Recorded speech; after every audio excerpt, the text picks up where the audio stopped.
Hola, ¿cómo están? Bienvenidos a un nuevo episodio de Ciencia UNDEC. Como todos los miércoles a las 19 horas, estamos acá en el estudio 2 de Radio Universidad. ¿Hablando de qué? De ciencia y de investigación de nuestra universidad. Saludar a mi equipo. ¿Cómo estás, César? ¿Cómo vas? Todo muy bien, por Todo suerte, bien. sí. Ya vienen los días lindos, ¿no? Se vienen días lindos, sí. Días lindos y la situación económica que deja mucho por hablar, ¿o Sí, no? así es, noticias todos los días. Todos los días. Todos los días algo nuevo, algo surge. Algo nuevo que nos mantiene motivados, Sí. ¿no? Pendientes de la radio, de la televisión, Atentos a las al redes. día, a minuto a minuto. Tal cual, se vive así. César, nuestro columnista en educación financiera, que lo esperamos todos los miércoles, y bueno, hoy es un miércoles de esos, ¿no? Que lo esperamos para que nos cuente, nos eduque sobre cómo manejar nuestras finanzas, de términos que nosotros no entendemos, de cómo los relacionamos con nuestra economía, con nuestra vida diaria. Bueno, César, divulgador, nos va a estar contando en esta oportunidad sobre qué vamos a hablar. Hoy vamos a hablar de lo que es el costo de oportunidad, que es algo que hacemos todos los días y no nos damos cuenta, que es el elegir una cosa y esa cosa que dejamos de lado tiene un valor. Así que bueno, ahora en un rato nos vamos a poder explayar sobre qué significa y un poco de ejemplos sobre el costo de oportunidad. Vamos a conocer lo que todos los días hacemos y no Todos los tienen, días. para nosotros no tiene nombre, pero del lado de la economía, de la mirada, tiene su nombre y hay ciertas ventajas, desventajas, recomendaciones Sí. que sin duda César nos va a decir. Así es, sí, Así sí. que lo aplicamos, todos los consejos que nos da César, sin duda que nosotros lo aplicamos porque nos está educando en su columna. Así que bueno, comenzamos de esta manera Ciencia UNDEC. Estamos compartiendo Ciencia UNDEC. Iniciamos el primer bloque de Ciencia UNDEC y ya, ¿qué vamos a abordar este tema en este primer episodio? Los bosques nativos. Una investigación que analiza la interacción entre los insectos formadores de agallas y el quebracho blanco, una especie clave en el ecosistema de nuestro país, de nuestra región. ¿Con quién vamos a abordar este tema? Con el doctor Néstor Mariano, docente investigador de nuestra universidad, y saludarlo y decirle, Néstor, es un gusto tenerlo en Ciencia UNDEC. Muchas gracias. Muchas gracias. Para mí también compartir este espacio y lo que vos haces me parece muy importante porque la difusión de la ciencia es una profesión que es fundamental para que la universidad haga la conexión con la comunidad en general. Sin duda que se ponga en valor esto, cómo acercamos ese conocimiento científico a la sociedad. Y usted que tiene una amplia trayectoria en la investigación, que hoy es un referente en este ámbito y no se jubile. No se jubilen esto. No, me están echando. Lo importante es que lo importante es que ha formado equipos, muchos chicos jóvenes que hoy tienen las primeras herramientas, que se están desempeñando en proyectos de investigación, que son becarios de otras instituciones nacionales e internacionales, que fueron formados por usted, que la verdad que nos enorgullece. Muchas gracias. Nos enorgullece. Muchas gracias. Así que Néstor, bueno, hoy, si bien tiene a lo largo de su trayectoria en la investigación, muchas investigaciones que ha abordado, que ha trabajado, pero una de las últimas, de las cuales vamos a hablar en este programa, una que abordó en la provincia de La Rioja, y en la segunda parte del programa vamos a hablar de otra investigación, porque también integra equipos de trabajo, forma una red internacional, en este caso una investigación en Colombia ejecutada.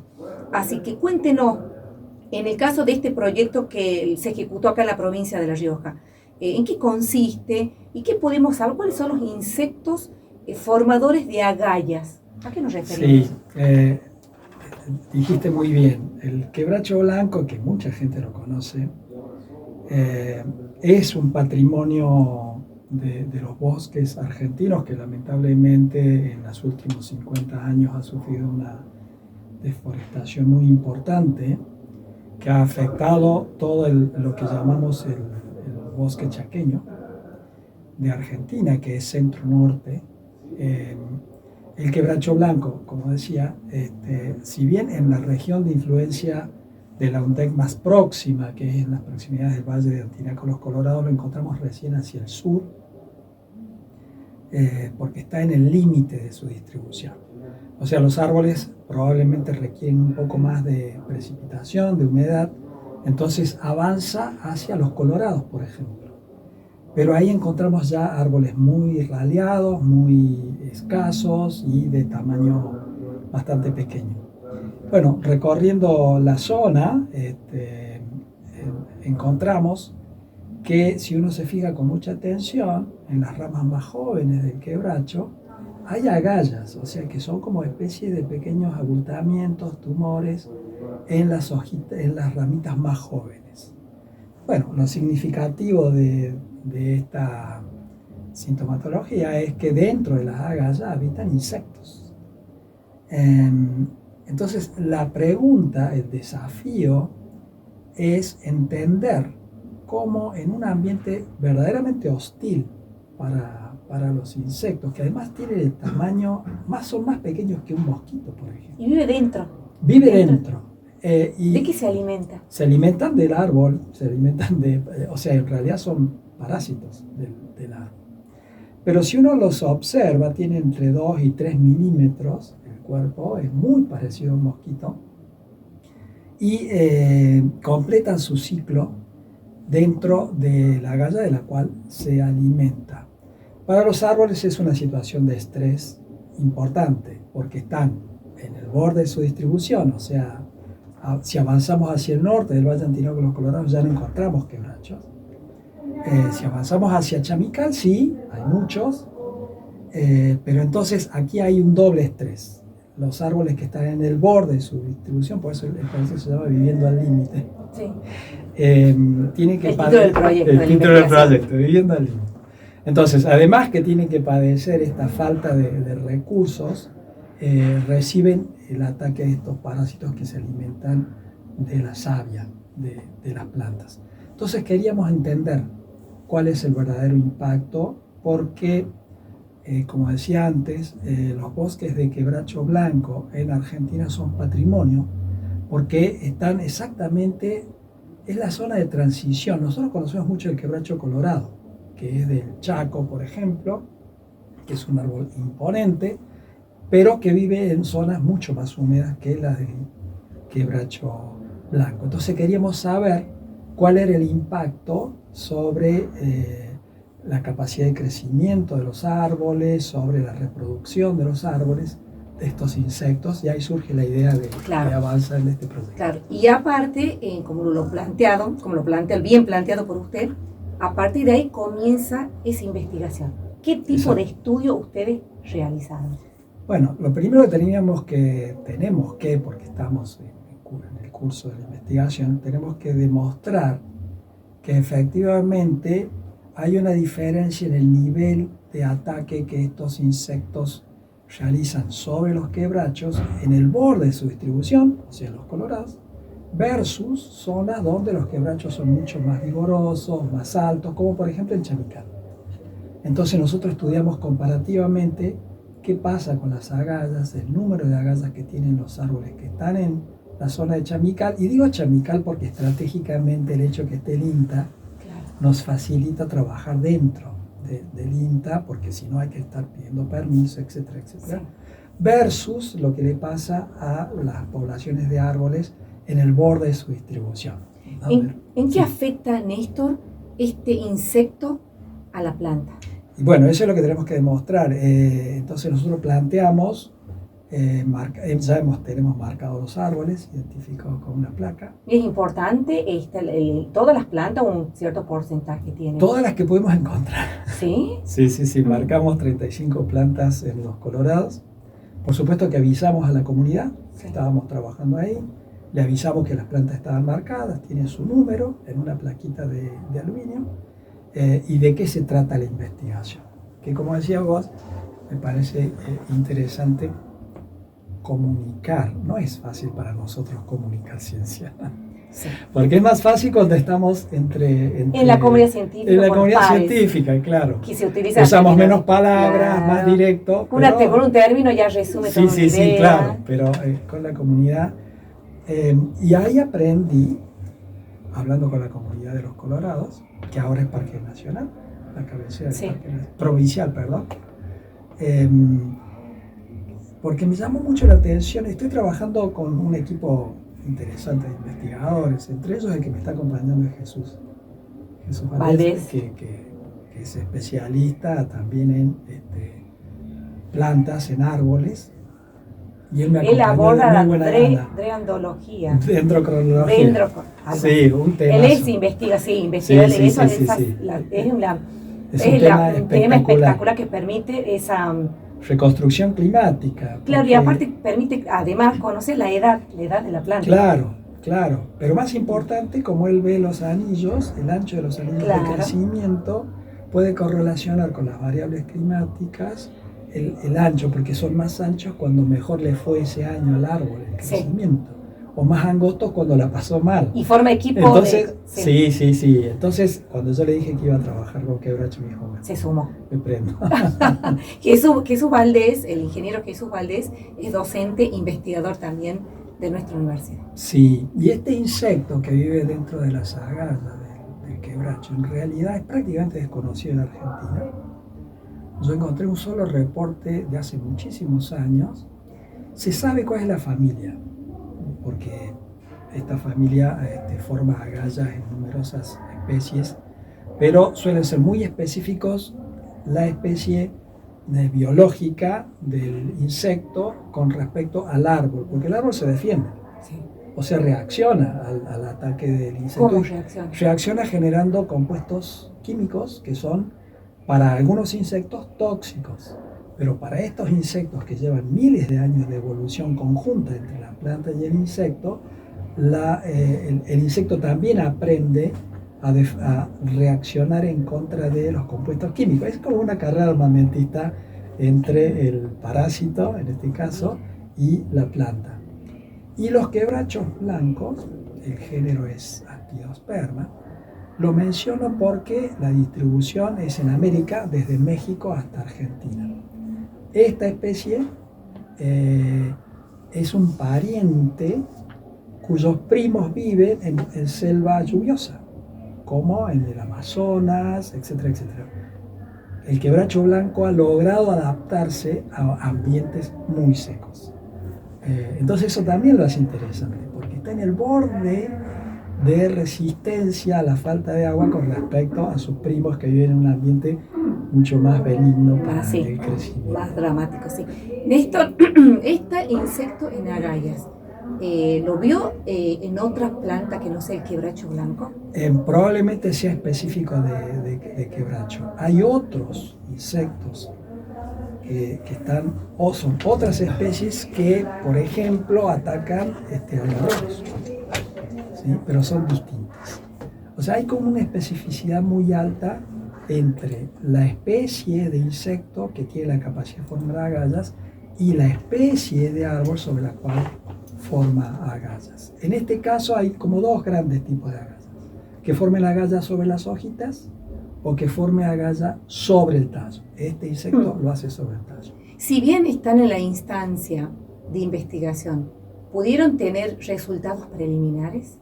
Bueno, el resultado, hay una hipótesis fuerte detrás de esto, y es que se sabe en el mundo que los insectos que se llaman agalleros, o sea, que forman agallas,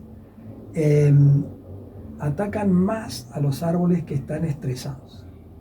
Entonces, y en ambientes que son más secos. Entonces, la hipótesis es que nosotros vamos a encontrar mayor ataque de mayor cantidad de agallas por árbol en la zona frontera de su distribución, que serían los colorados, versus en una zona mucho más benigna para los árboles, como por ejemplo la zona de Chamical. Y tenemos ya algunos resultados que nos indicarían de que efectivamente se está cumpliendo este patrón general, lo cual en sí es interesante. Estos patrones se ven comparando distintas especies. En este caso nosotros estamos trabajando con una especie de árbol en dos condiciones muy contrastantes, una benigna y otra estresante, y trabajando con la misma especie de insecto. Entonces, bueno, esperamos que aquí está en curso la investigación, que sin sí, duda... surgen dos cosas en realidad.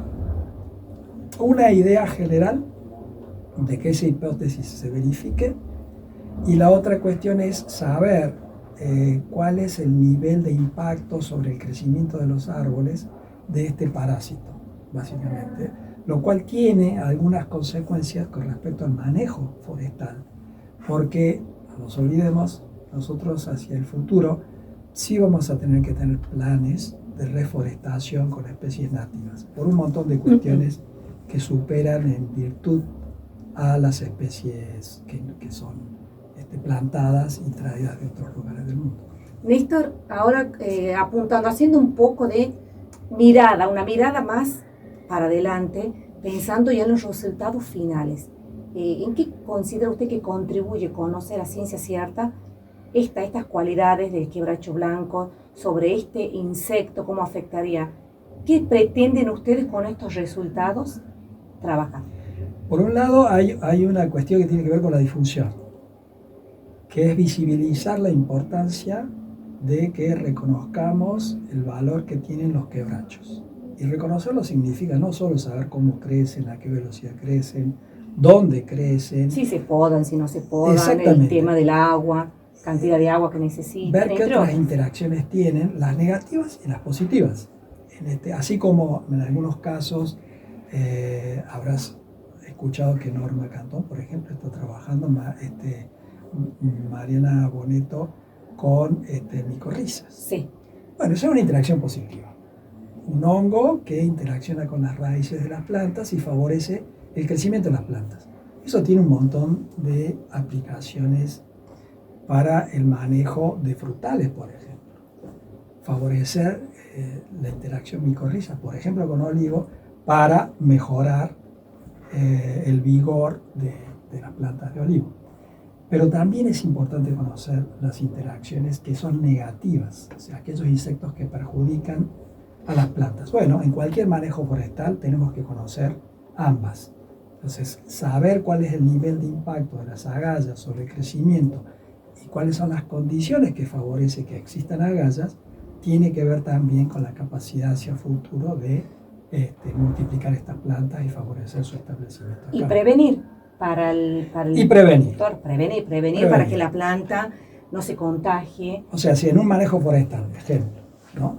En un manejo forestal, si probamos que efectivamente el que pase por estrés hídrico importante aumenta la susceptibilidad a los insectos, a la formación de agallas, bueno, en un manejo forestal lo que hay que evitar es que pase por estrés hídrico en la medida de lo posible. Y si pasa por estrés hídrico hay que encontrar la forma de controlar también la incidencia de estos insectos perjudiciales. Estos insectos perjudiciales a su vez son parasitados. A pesar de que están protegidos dentro de la agalla, hay avispas que son capaces de parasitarlos. Ponen huevos dentro de la larva, son dípteros, como las moscas. ¿Sí? Ponen huevos dentro de la larva y consumen la larva. Entonces, hay formas también hacia el futuro de controlarlos. Néstor, ¿y este insecto sin duda afectará el crecimiento, la reproducción? Es muy probable, porque si está consumiendo nutrientes, está consumiendo fotosintatos, le llamamos nosotros, que es el producto de la fotosíntesis que utiliza la planta para crecer, para reproducirse, para acumular reservas.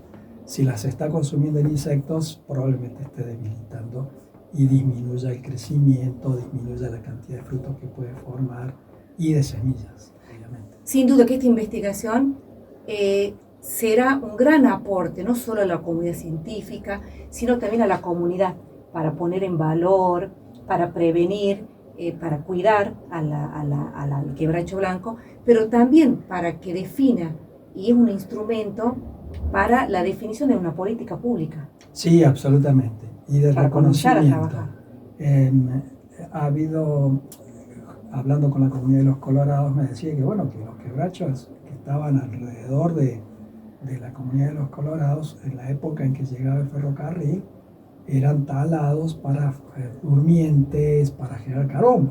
Sí. Nosotros todos conocemos cuando vamos al supermercado, compramos carbón, solemos elegir carbón de quebracho. Sí, sí. Bueno, sí. O sea, sí tiene un uso importante. Pero los árboles del tamaño de los quebrachos tienen también un impacto muy importante en contra de la desertificación, en contra de la erosión. porque son fijadores de suelo, porque dan sombra, porque disminuyen la temperatura en el entorno, etc. Entonces, para nuestras áreas, que son muy áridas, el manejar el componente arbóreo, tanto del quebracho como de los algarrobos, que son nuestros dos especies Emblema, insignia de Sí. nuestro ambiente. Los estadounidenses llaman a los árboles ingenieros de ecosistemas, por la cantidad de hábitat que generan, y favorecen son la tan lindos, ¿no? biodiversidad. Estos árboles son Cuando hermosos. estamos en esos lugares, lo primero que queremos es irnos debajo de A la sombra. Acá en el campus tenemos unos algarrobos No, hermosos, espectacular. hermosos, Espectacular. hermosos. Y los cuidamos. Claro, De eso se trata, claro, ¿no? de eso se trata. De informar. Para cuidar hay que conocer. Entonces, esa es la idea también de trabajar con los árboles en el área. Por lo importante es que hay un equipo de investigación, en este caso, que está trabajando, y no desde ahora, de hace bastante tiempo, que está trabajando en esta línea, en esta área, que ha formado un equipo interdisciplinar. ¿Y cómo se siente trabajar con biólogos, porque Sí, sin duda se armó un equipo interesante? Creo que está muy bien tu comentario, porque quiero mencionar que para la parte del insecto está trabajando conmigo Martín Espinosa, el doctor Martín Espinosa, que tiene mucho conocimiento sobre estos insectos. Él ha trabajado mucho con plagas de nueces almacenadas, por ejemplo. Y Patricia Díez, que también es investigadora nuestra y de Catamarca, y los dos van a trabajar sobre la biología del insecto, porque queremos completar la historia de los dos lados, desde el árbol. Armar un cuento, Claro, ¿no? sí, sí, Bien sí, completo sí, para... sí. Porque eso ayuda, contribuye mucho a la comunidad científica, porque si bien los resultados que ustedes van a obtener de esta investigación no son los finales, porque se abre una puerta, y Sí, siempre se absolutamente. continúa investigando, actualizando esta información, conocer primero la planta, conocer el insecto, las causas, las consecuencias. Es una investigación que tiene una fecha de inicio, pero no. Sí, y en nuestra universidad es una ventana de oportunidad muy importante, porque si bien tenemos excelentes científicos en Argentina, en las grandes universidades, la UBA, La Plata, Córdoba, Rosario, etc., a pesar de que a ellos les interesaría desarrollar conocimientos sobre ecología, mi área es ecología, en las zonas áridas les queda muy lejos, y los costos de traslado y la permanencia en el sitio es muy costosa para las expediciones que se hacen. En cambio, nosotros estamos en un lugar privilegiado para generar conocimiento sobre ecología del área. Y lo estamos haciendo. Y lo estamos haciendo, y lo está haciendo, por eso no se tiene que jubilar. Así que, Néstor, bueno, ahora, ¿en qué instancia se encuentra? ¿Cuáles son las proyecciones a futuro sobre esta investigación? Son muchas. Queremos completar el ciclo de vida del insecto, saber cuándo forma la galla, qué mortalidad hay del insecto. Queremos saber cuál es el impacto, como dije antes, sobre el crecimiento de los quebrachos, demostrar que efectivamente atacan más a las plantas que están, a los árboles que están en el borde de su distribución con respecto a los que están en zonas más benignas. Queremos saber cuántas semillas producen los quebrachos. Toda parte de la biología de esta interacción planta-insecto. Trabajar con el insecto es muy complicado, porque es muy pequeño, porque Hay que tener el equipamiento necesario. hay que traerse las agallas aquí Claro. a la universidad, pero es muy difícil verlos a campo, son muy pequeñitos y es asombroso que sobreviven en un ambiente tan hostil, porque además con el viento, para el tamaño que tiene el insecto, pues la parte sexual es fuera de la agalla. De las hembras se cruzan con los machos fuera de la agalla y luego tienen que elegir la rama. Las hembras. ¿Qué característica tiene que tener la rama? La rama tiene que ser tierna, porque tiene que Brote. visitar. Sería un Claro, brote. tendría que ser una ramita que está creciendo, Claro. recién creciendo, llegar Ahí. la hembra, poner el huevo eclosiona. Y usted tiene que la estar larva. pendiente de todo eso, de Bueno, toda esa instancia. espero que lo haga Martín Espinosa. Sí, esa parte. No, sí, nosotros. Esa parte no, pero Martín sí, tiene sí, la sí, formación. sí. Por eso es Nosotros- lo importante en toda investigación, los equipos Sí, interdisciplinarios. definitivamente. Cada uno hace su parte, No su hay aporte. ciencia en soledad. No, La no se ciencia hace es hasta en comunicación. internacional. Necesitamos Sí, de los Y es economistas. internacional también. Sí. Sí. Sin Porque duda la todo misma. lo que nosotros escribimos antes de nosotros alguien. En los tuvo que antecedentes, nos haber apoyamos en sido, los claro, antecedentes, en totalmente. otros estudios que se hayan realizado en la zona, Totalmente. en otra planta, entonces nos nutrimos de eso, Sí, de la sí, sí. experiencia, del conocimiento de otro, y por eso cuando se arman las redes, y hablando de redes, usted también desde su lado de investigación por nuestra universidad está trabajando en proyectos internacionales, el cual vamos a abordar en el próximo bloque, ¿le parece? Claro que sí. Estamos compartiendo Ciencia UNDEC. Segunda parte de Ciencia UNDEC, y estamos acá con nuestro invitado, el doctor Néstor Mariano, docente investigador de nuestra universidad, de que estuvimos hablando en el bloque anterior, de un insecto que crece en el quebracho blanco, de una investigación que se está abordando, que está en curso, que sin duda va a generar grandes resultados que van a contribuir no solo a la comunidad científica, sino a la comunidad en general por su aporte. Pero estuvimos hablando de esto, del trabajo interdisciplinario, de lo importante que es el trabajo colaborativo, de trabajar en red. En este caso, Néstor, investigador nuestro de nuestra universidad, también integra una red. En este caso, una interesante investigación que llevó a cabo en Colombia y que esta investigación fue publicada por una revista internacional que sin duda el aporte a la comunidad científica es sumamente importante. Néstor, ¿qué se investigó en esa instancia? Bueno, la investigación se hizo en el norte de Colombia, en una región que se llama La Guajira. Colombia es en general un país que tiene selvas lluviosas, es de una vegetación exuberante. Pero La Guajira, que es una península que termina en el Mar Caribe, es una región más bien árida, semiárida. Pero pueden llover de 200 a 700 milímetros. Digo 200 porque nosotros en Chilecito tenemos 150, 180. Sí, depende de la temporada. Depende de la temporada. Sí. Muy variable. Este año tuvimos una sola lluvia, cara. Claro, y además tenemos sonda. Y no hay que olvidarse del Ay, sonda. el sonda por Dios. Bueno, Sí. La Guajira es una excepción para el clima en general de Colombia. Y lo interesante, además de La Guajira, es que está habitada por grupos precolombinos que dependen. Estoy contando toda esta historia para destacar la importancia de los ríos en esta región. Siendo un lugar donde escasea el agua, los ríos son un recurso muy importante para la población. En esta región, el principal río se llama Río Ranchería, y desde épocas precolombinas, como decía antes, ha sido utilizado por las comunidades para su uso, para sobrevivir, etcétera, etcétera.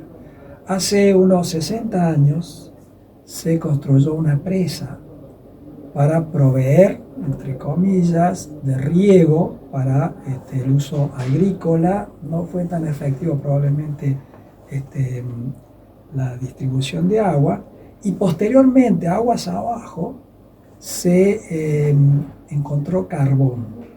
Entonces se desarrolló la minería de carbón a cielo abierto, una de las más grandes del mundo. Las fotos satelitales son verdaderamente espectaculares, el impacto que significa la minería a cielo abierto, ¿no? Hoyos Sí, tremendos. lo vemos en los documentales, Exactamente. en informes. En esa zona, usando agua del río, del mismo río. O sea, primero tenemos una presa y luego tenemos esta mina de carbón que exporta prácticamente todo el carbón que extraen al exterior. Entonces, queríamos saber cuáles son las consecuencias sobre el transporte de semillas por el río de estas dos grandes obras de intervención de la sociedad. La mina aguas arriba, la mina de carbón a cielo abierto, aguas abajo. ¿Qué parte de la ecología de la dispersión de semillas? Porque nosotros ya habíamos estudiado en México la importancia que tenía la cantidad de semillas que baja por el río para los ecosistemas que crecen en las orillas del río. En Argentina les llamamos bosques en galería, en México les llaman, y en el mundo les llaman ecosistemas riparios. ¿Por qué? En realidad se conoce como eso, porque es la zona costera, son los bordes de los ríos. La vegetación riparia se estudia en todo el mundo por su importancia. En las zonas áridas, semiáridas, perdón, mientras que en la época de déficit hídrico, o sea, cuando escasea el agua, la mayoría de los árboles pierden sus hojas, en estos ecosistemas áridos, la vegetación riparia mantiene las hojas durante todo el año y por lo tanto hay frutos, hay aves que se alimentan de esos frutos, hay murciélagos que se alimentan de esos frutos, o sea, es un recurso Una cadena. muy importante.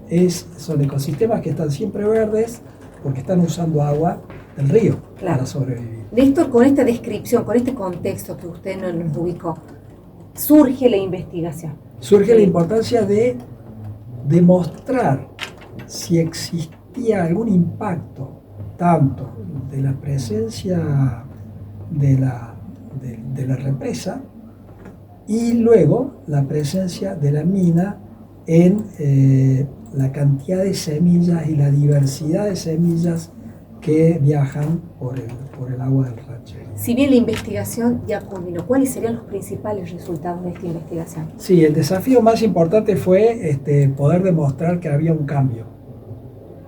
Entonces tuvimos que localizar otro río. De esto se trata, empezamos, tiene un hilo conductor, pero claro, termina esto. Sí. Entonces hubo que localizar un río que tuviera las mismas condiciones de ranchería, pero que no tuviera intervenciones, que no hubiera ni represa. Para ir comparando los resultados. Muy bien. Claro, comparar. Todo el tiempo estamos comparando la investigación. Entonces hubo que estudiar los dos ríos, comparativamente.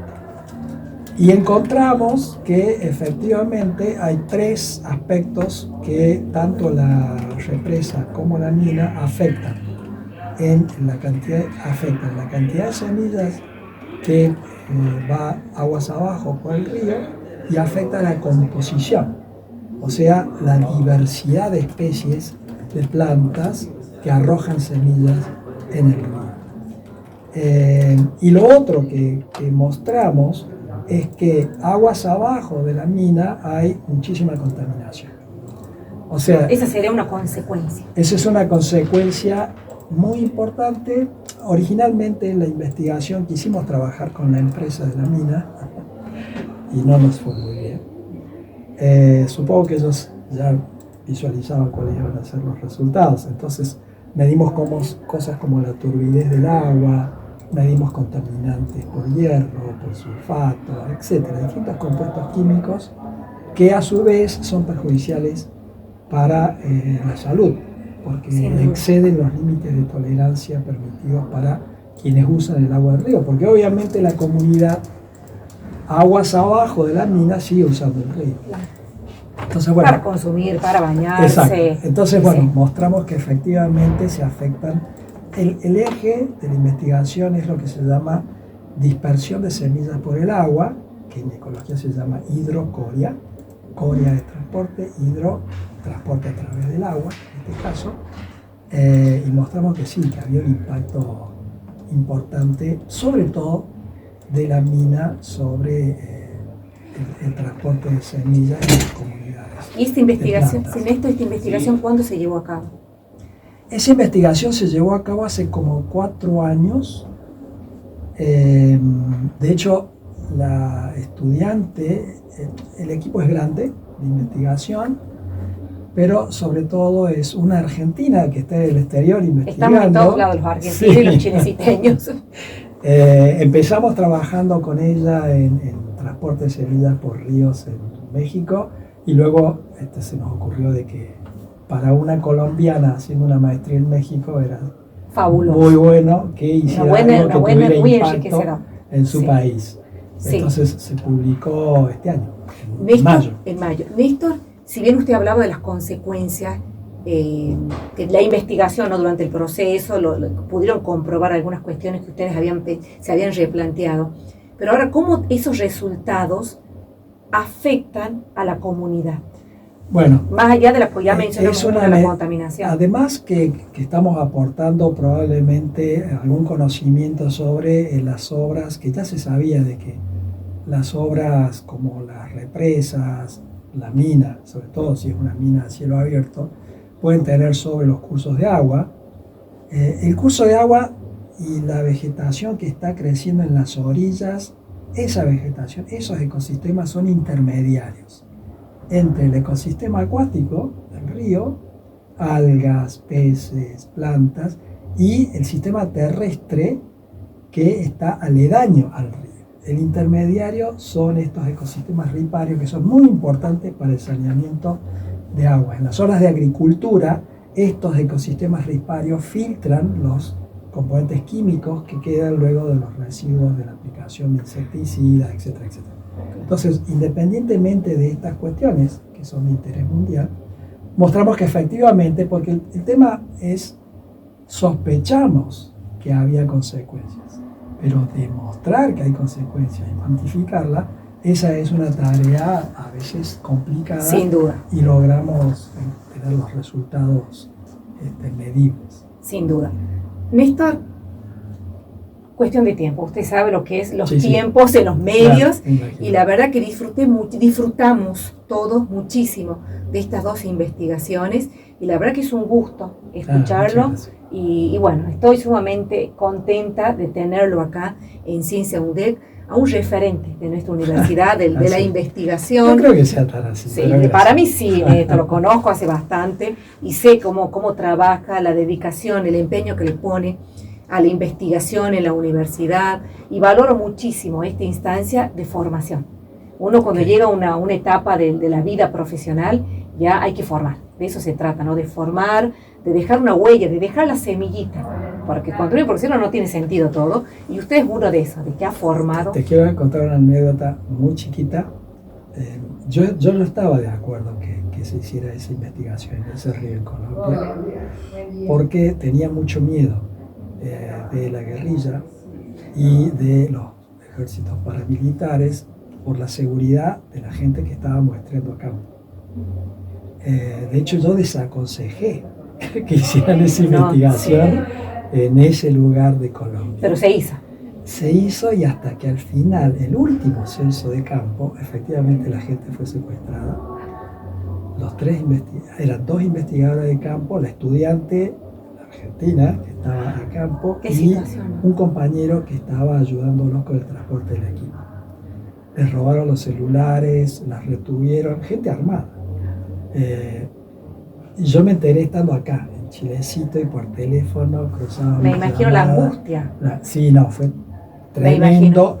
Por suerte, a pesar de que les robaron todo, los liberaron a la noche. Lo cuento como anécdota de que la investigación a veces no es tan romántico, de que uno va a campo y investigo, está todo estoy limpito, en un laboratorio hermoso, no. A veces tiene la salida a campo, hay que salir a campo, a trabajar, a recolectar, y es duro, no solamente para el investigador, sino también para nosotros, los comunicadores, los periodistas, que también muchas veces nos acompañamos.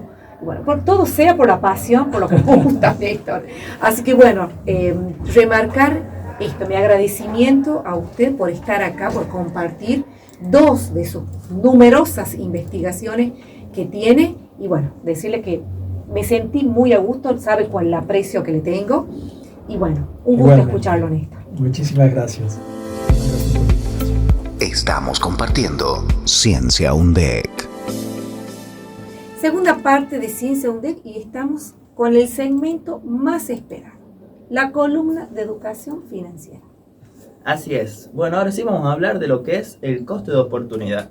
Que cada vez que elegimos algo, estamos dejando otra cosa de lado. En economía, eso tiene un valor y tiene un nombre que se llama costo de oportunidad. Ahora voy a leer la definición. El costo de oportunidad es el valor de la mejor alternativa a la que renunciamos cuando tomamos una decisión. No siempre se mide en dinero, a veces es el tiempo, comodidad o incluso felicidad. Así que dígame si no, todos los días estamos tomando decisiones y elegimos entre una cosa, entre la otra. Si trabajo, si estudio, si voy al gimnasio, si duermo. Si me compro esto, si me compro totalmente. Otro. Así que eso tiene un valor en distintas cosas, como puede ser eso, el tiempo, la comodidad, la felicidad. ¿Y cómo priorizamos una cosa? Porque tenemos que elegir una cosa o la otra. ¿Cómo nos organizamos? Bueno, ese es porque es muy difícil de medirla. Tiene su fórmula, digamos, siempre cuando es monetario es más fácil, ¿no? pero hay muchas veces que tienen que ver con los gustos. Entonces es muy difícil de medir, depende de la persona. Por ejemplo, yo ahora voy a decir, sí, es mucho mejor ir al gimnasio que dormir. Pero capaz vengo de una jornada laboral de 11 horas en donde no voy a ir al gimnasio, ¿no? Voy a preferir dormir. Pero bueno, siempre depende de cada situación, entonces es bastante difícil medir el costo de oportunidad de algunas situaciones. Ahora vamos a poner unos ejemplos para entenderlo mejor, ¿sí? Dale. Por ejemplo, si decidimos estudiar una carrera universitaria, el costo de oportunidad puede ser el sueldo que no vamos a ganar por no trabajar durante esos años, ¿sí? Así que bueno, tiene sus recompensas, sí, el estudiar, que sería en el futuro, ¿no? A los 4, 5, 6 años, dependiendo cuándo nos recibamos. Y el trabajo lo que tiene es que es su recompensa semanal o mensual, ¿sí? Así que bueno, ahí también es bastante difícil. Viste que los jóvenes edad, viste, quieren, egresan y dicen, no, no quiero estudiar, Sí. quiero trabajar. Sí, sí, sí. Y porque quieren ya, ahora ustedes los jóvenes quieren tener en el momento todo. Y hay otros jóvenes, o no, las personas que dicen, no, voy a estudiar porque termino mi carrera y ahí sí voy a encontrar, mientras tanto en ese tránsito, en ese trayecto, obviamente que surgen muchas cuestiones, necesidades, que bueno, algo hay que sacrificar. Total, bueno, me pasó, yo en secundaria cortaba el pelo, así que yo me emprendía cortando el pelo y cuando me recibí estaba en esa disyuntiva, si elijo o estudiar y seguir una carrera universitaria o dedicarme al 100% con la peluquería y ahí, bueno, tener mis ingresos. Y no estaba entre una en la otra, bueno, fue pandemia y me elegí por la carrera universitaria. Y seguí, bueno, hoy soy profesor de economía y en mis tiempos libres sigo cortando el pelo. Mira, Incluso hoy tuve un costo de oportunidad que perdí 2 clientes, digamos, que yo cobro 6.000 pesos. Mi costo de oportunidad fue de 12.000 pesos para venir a la radio. Ay, vieron que tenemos que valorar, tenemos que apoyar siempre, siempre el conocimiento, por sobre todas las cosas, la profesionalización. Y Así es, y que me comprometí desde la primera vez que vine, así que la prioridad está acá y cortar el pelo, ya lo pasé para mañana jueves. bueno, ya te dije de que sos un gran profesional, joven profesional, y sin duda lo vas a ver reflejado en un futuro cercano, no lo dudo. Así que bueno, Ahora vamos a ver otro ejemplo. Por ejemplo, si yo gasto 40.000 pesos en una salida, ¿sí? Salgo a boliche con amigos, disfruto, bueno, el costo de oportunidad va a ser lo que yo podría haber hecho con esos 40.000 pesos, que podría ser invertirlos, ahorrarlos, pagar algo necesario y también el costo de oportunidad de haber salido, ¿no? O sea, no haber descansado, haber escuchado música muy fuerte, las luces, que el otro día que no sirvo para nada, así que estamos cansados, así y que nuestro bueno. cuerpo ya no responde, tampoco tanto, ¿no? Pero bueno, estamos cansados, estamos agotados. Claro, así que bueno, ahí vamos midiendo el costo de oportunidad. Otro ejemplo también que puede pasar hasta con cosas pequeñas. Si yo me quedo viendo series en lugar de entrenar, bueno, como lo mencioné recién, el costo de oportunidad puede ser la salud, el bienestar en un futuro y también lo que es la estética que nos da el gimnasio. Así que bueno, son esas distintas decisiones que yo dejo de lado. El costo de oportunidad es que lo que yo voy a dejar de lado. El costo ese que me estoy perdiendo por la otra decisión, ¿sí? Entre A y B. ¿Y se Si yo pueden elijo hacer- A, el costo de oportunidad es B. ¿Y se puede hacer las dos cosas? Total, sí, sí, sí.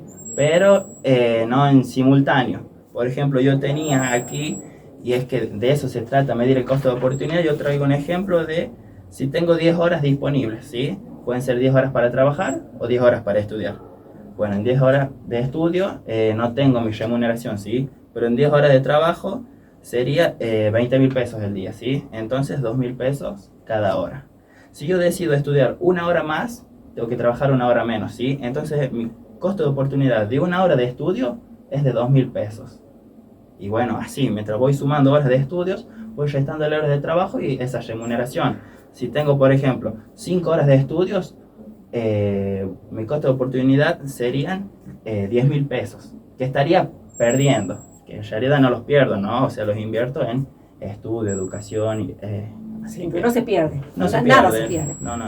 César, y te pongo te la complico un poquito, Sí. por ejemplo. En el caso que vos mencionaste, corto el pelo, tenía 2 clientes, y bueno, cuando la persona tiene que elegir entre el estudio o el trabajo, puede ser de que tenga su oficio y se esté profesionalizando en ese oficio.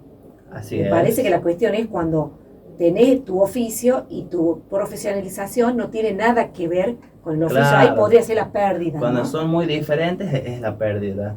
En la otra es Una inversión. más un complemento, Claro, claro. o una inversión. O Hago una inversión, esto, así es. lo hago esto, pero me estoy profesionalizando para hacerlo mejor, de otra manera, diferente, y cobro más. Claro, Puede es, ser. es parte de la organización, ¿sí? O sea, por ejemplo, a la mañana me puedo ejercitar o informarme de la parte teórica y en la tarde ya ejerzo la práctica en el oficio en el que estaríamos hablando. Por ejemplo, si yo tengo mi emprendimiento, puedo estudiar un poquito de lo que sería marketing, profesionalizarme, ¿sí? Seguir las tendencias de moda, un montón de cosas que van a ayudar a que mi oficio crezca, ¿sí? Así que bueno. Es tan difícil, ¿no? Tomar Difícil. difícil. Creo que a todo, no hay edad para tomar decisiones, ¿no? Viste, muchas veces, ay, pero eso es una decisión de un adolescente. Pero bueno, ¿cómo hacemos para definirnos, para elegir? ¿Qué hay que tener en cuenta? No, es muy difícil, Depende de la sobre todo, persona claro, también. depende muy mucho los gustos. Y siempre en coste de oportunidad únicamente estamos viendo la posibilidad A y B, que no significa que sean las únicas, sino que se compara la mejor alternativa que no elegí con la alternativa que yo elegí, que no significa que sean las únicas dos, capaz hay 10 alternativas, pero bueno, yo estaba entre una y la otra, que era la mejor y la que yo tomé, Y después que nos es la mejor arrepentimos. para mí. Y después nos arrepentimos. Después nos podemos arrepentir, así que el ¿Por costo qué no es más elegí la grande. Si nos arrepentimos, el costo es más grande. Entonces, César, ¿qué hacemos? ¿Cuál sería tu recomendación desde la mirada de la economía? Bueno, justo a eso quería entrar porque no estamos hablando tanto de un ejemplo económico, un ejemplo en finanzas, que también se aplica obviamente. Por ejemplo, nosotros tenemos nuestra plata, ¿sí? Por ejemplo, 1.000.000 de pesos, ¿sí? Y lo voy a poner en mi plazo fijo, que yo sé que anualmente rinde un 40%, no tiene riesgo, yo sé que el año que viene voy a tener 40% más de mi plata. Es decir, gané 400.000 pesos si puse 1.000.000 de pesos. El costo de oportunidad puede ser no haberlo invertido en otro instrumento, como por ejemplo los bonos, que en ese momento, supongamos, rendía un 60%. Entonces yo, en vez de haber ganado 400.000 pesos, podría haber ganado 600.000 pesos. Entonces, en esa comparativa, el costo de oportunidad sería de 200.000 pesos. Ahí sí vamos a ver un notorio cambio que sería en término monetario y que lo que también hay que comparar que el instrumento bono es más volátil, depende mucho de la política, depende mucho de la compra o sea, de la demanda y oferta de los bonos en el mercado financiero, depende de un montón de cosas que incluso yo en vez de ganar plata capaz puedo perder plata comprando Claro. bonos. Que en el plazo fijo no es así. Ahora bajo el Yo plazo sé, fijo, ¿cierto? bajo el plazo fijo un poco, sí. Por ejemplo, en el ejemplo puse 40%, pero está en menos. Debe estar menos de 35%. ¿Por qué bajó? Baja las tasas de interés. Pero lo bueno es que cuando bajan también para colocar yo mi plata y generar rendimientos, también baja para el tomar crédito. Baja en menor medida, pero bueno, baja. Antes a mí lo que yo pagaba en tarjeta de crédito, ahora tengo que pagar un poquitito menos. El crédito es para los dos lados, ¿sí? Que se siente más cuando tomamos crédito, es Claro. decir, cuando nos endeudamos. Justo, Ezequiel que está en esa instancia, el Ezequiel Tapia, pero bueno, tenemos que analizar y ordenar nuestras prioridades, se trata también de eso, ¿no? Así es. Por ejemplo, también lo que muchas veces se hace, y bueno, ahora tenemos que abordar otro tema que se hace en economía, que es cuando una empresa puede producir dos productos, ¿sí? Y utiliza todos sus recursos para producir únicamente dos productos, ¿sí? Ahí se va a utilizar una relación productiva, en donde se va a comparar cuánta es la cantidad de producto A que voy a perder por producir más del producto que dije A. Si dije A, que perdí, produzco más del bien B y viceversa. Bueno, que por ejemplo, si la empresa fabrica vehículos, ¿sí?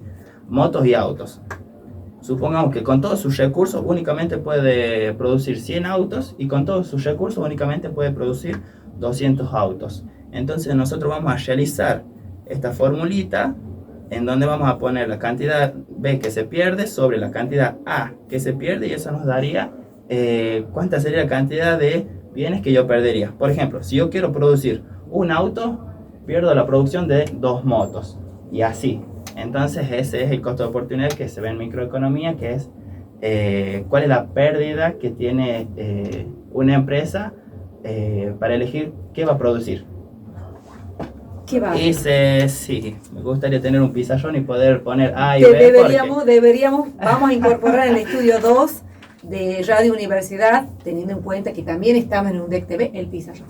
Sí. ¿Cierto? El pizarrón para que hagamos la fórmula. Estaría espectacular. Estaría muy bueno. Quedaría muy bueno, y para que aparte de que nos escuchen, nos pueden ver en nuestro canal de YouTube, UNDEC TV. Clarísimo, César. La verdad, clarísimo. Claro, tus consejos siempre los seguimos. Ezequiel también, porque ya lo escuchamos que llegó ahí pensando en estas cuestiones, y bueno, sin duda que es una guía para que él tenga en cuenta de la mano de un profesional como vos, que nos orienta, que nos aconseja, que nosotros seguimos tus recomendaciones. La verdad, como siempre, es un gusto escucharte, César. Gracias. La verdad que veo con tanta pasión que hablas de la economía, de los números, y te admiro. Gracias. La verdad te admiro. Bueno, ¿tenemos pensado algún tema para la próxima columna? No tenemos nada, como siempre, no traigo nada. Bueno, para la próxima. Bueno, porque estamos esperando que ustedes nos escriban a Ciencia UNDEC, a nuestras redes, a las redes de César, que está en TikTok también con su espacio de Café con Inflación, y le digan: César, ¿me enseñas tal concepto? Y César va a preparar su columna, porque para esto estamos nosotros, ¿no? Para conocer, para divulgar, para educar, en este caso, sobre economía. ¿No es así, César? Así es, y para que ustedes aprendan que nunca está de más.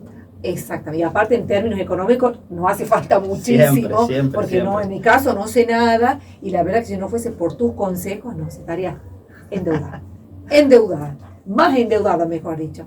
Así que, César, llegamos al final. Llegamos al final. La verdad que se pasa volando la hora, ¿viste? Muy rapidísimo. Se pasa volando, y si fuese por nosotros seguiríamos, creo que todo el día hablando, porque nos apasiona la ciencia, la investigación, la comunicación, por sobre todas las cosas, la divulgación, y bueno, no es así, César. Así es, qué lástima que ya se termina. Se nos pasa rápido. La próxima compartimos un cafecito, ¿te parece? Dale. Bueno, de esta manera llegamos al final, César, de Ciencia UNDEC. ¿Cuándo nos encontramos? Nos encontramos. ¿Qué fecha sería la columna? Bueno, ahora vamos cada en 15 días. En 15 días, así. Y nosotros, no se olviden, todos los miércoles a las 19 horas, el programa se repite los sábados y domingos a las 11 horas, y también pueden ver, conocer a nuestros invitados en nuestro canal de YouTube, UNDEC TV. Así que, bueno, disfrutamos muchísimo este programa, aprendimos muchísimo, y muchas gracias, César, en primer lugar, por estar acá siempre, por priorizarnos, siempre vos tan profesional, tan responsable, y gracias a ustedes por acompañarnos durante una hora en esto que es Ciencia UNDEC. Muchas gracias. Muchas gracias, nos vemos la próxima. Llegamos al final de Ciencia UNDEC. Ciencia UNDEC.